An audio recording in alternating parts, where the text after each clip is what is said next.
Dia fifaliana ho anay ekipan'ny météo indray no mandroso tokantranonao amin'ity alina ity manolotra ny fiarabana tompo-klasy tompoko vavy avy hatrany dia ny sarin'ny zana-bolana no hojerentsika voalohany amin'izao fotoan'izao dia tsy dia misy fihetsehany firy ny mamaritra ny toetrandro fa mbola ny tsioka malefaka miovaova hatrany.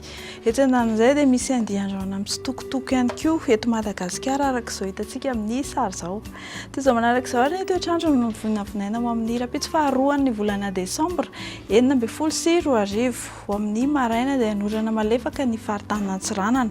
Somary aka endrika tandrifin-drahona kosa izany ny faritra Sofia sy Boeny.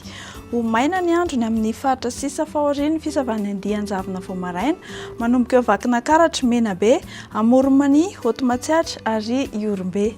Ho amin'ny rapitso tolakandro dia hipoitra tsikelikely indray ny orana tandrifin-drahona mety araha-kotroka manerana ny nosy afa-tsy ny any amin'ny tendrony atsimon'ny Madagasikara iny no ho maina ny andro. Izy fidinany kosa ny maripana no vinavinaina ho amin'ny rapitso maraina noho ny fisian'ny andian-drahona aty amin'ny faritry ny Avoatany manodidina ny 12 hatramin'ny 17 degré Celsius izany. Ny amin'ny morontsiraka kosa manodidina ny 12 hatramin'ny 14 degré Celsius. Ho amin'ny rapitso tolakandro izay dia tsy dia nisy fihetsehany firy ny maripana voatombatomana 13 degré hatrany ny maripana ambony indrindra hitantsika ny Maivatanana any. Ny any amin'ny tendrony avaratra 1.30 na 2.30 degré ary ny any faritra atsimo 20 degré Celsius.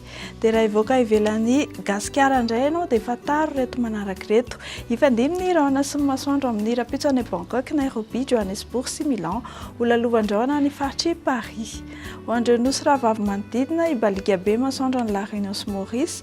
Ho lalovandraona faritry Comore ary hanorana tandrifin-drahona malefaka ny faritry Seychelles. Dia izay tompoko lasy tompoko vavy no azona roso antsika indray mirary soanao izay ary manome fotoananao amin'ny rapitso indray.